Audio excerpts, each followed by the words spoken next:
Sir big boss ನಮಸ್ತೆ Sudeep sir. ನಾನು ಟೈಕೊಂಡೂ ಕಲಿಸ್ತೀನಿ ಮಕ್ಕಳಿಗೆ. ಸತತ 21ನೇ ವರ್ಷ ಇದೆ ಮಕ್ಕಳಿಗೆ ನಾ ಕಲಿಸಾತ.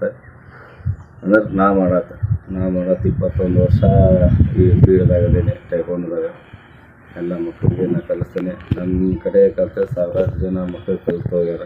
ಈಗ ಆಲ್ರೆಡಿ ನನ್ನ ಕ್ಲಾಸ್ ಐತಿ, ಕ್ಲಾಸು ನಡೆಸ್ತೀನಿ.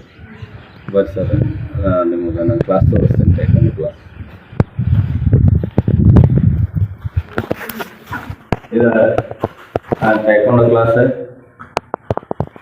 ಕಾಮನ್ ಮ್ಯಾನಿಗೆ ನೀವು ಅವಕಾಶ ಕೊಟ್ಟಿರಿ ಸರ್. ಅದು ಸಂಬಂಧ ನಾ ಸತತ ಈ ವಿಡಿಯೋ ಮಾಡಿ ಹಾಕೀನಿ. ಸತತ ಸಲ ಫೇಲ್ ಆಗೀನಿ. ಇದೊಂದು ಸಲ ಮತ್ತು ನಿಮ್ಮ ಮುಂದೆ ಬರತ್ತೀನಿ. ಈ ಸಲ ಯಾಕಂದ್ರೆ ನೀವು ಕಾಮನ್ ಮ್ಯಾನಿಗೆ ಅವಕಾಶ ಕೊಡ್ತೀರಿ ಅಂತೇಳಿ ಹೇಳಿರಿ. ಅದ್ರ ಸಂಬಂಧ ಈ ಸಲ ನಾನು ಸೆಲೆಕ್ಟ್ ಮಾಡ್ಕೊಡಿ ಸರ್. ಯಾಕಂದ್ರೆ ನಾನು ಕಾಮನ್ ಮ್ಯಾನ್ ಜೊತೆಗೆ ಮಕ್ಕಳಿಗೆ ಟೈಕೊಂಡೂ ಹೇಳ್ಕೊಡ್ತೀನಿ ಸರ್. ನಾನು ಅಡುಗೆನೂ ಚಲೋ ಮಾಡ್ತೀನಿ. ಅದ್ರ ಜೊತೆ ಡ್ಯಾನ್ಸು ಹೇಳ್ಕೊಡ್ತೀನಿ ಮಕ್ಕಳಿಗೆ. ಡ್ಯಾನ್ಸ್ನೂ ನಾ ಮಾಡ್ತೀನಿ ಸರ್. ಆದರೆ ಏನು ಅಂಥ ದೊಡ್ಡ ಡ್ಯಾನ್ಸ್ ಅಲ್ಲ, ಅವ್ರು ತಕ್ಕ ಮಟ್ಟಿಗೆ ಒಂದು ಡ್ಯಾನ್ಸ್ ಮಾಡ್ತೇನೆ. ಇನ್ನು ಕ್ಲಾಸ್ ನಮ್ಮ ಟೈಕೊಂಡು ಫ್ಯಾಮಿಲಿ. ಆಮೇಲೆ ನಾನು ಕಲ್ತಂಥ ಮಕ್ಕಳು ಸ್ಟೇಟ್ ಮೆಡಲಿಸ್ಟ್ ಆದರು, ನ್ಯಾಷನಲ್ ಮೆಡಲಿಸ್ಟ್ ಆದರು. ನಮಗೆ ಪ್ರತಿದಿನ ಒಬ್ಬೊಬ್ರದ ಟ್ಯಾಲೆಂಟ್ ಅವ್ರ ಮೆಡ್ಲ್ ಬಗ್ಗೆನೂ ಹೇಳ್ತೀನಿ ಸರ್. ಈ ವಿಡಿಯೋದಾಗ ನಿಮ್ಮ ಕಳಿಸಿನೂ ಕೊಡ್ತೀನಿ.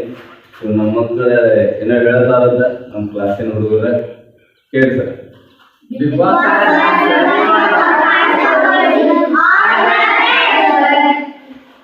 ಪ್ಲೀಸ್ ಸುದೀಪ್ ಸರ್, ಒಂದು ಅವಕಾಶ ಈ ಕಾಮನ್ ಮ್ಯಾನಿಗೆ ಪ್ಲೀಸ್.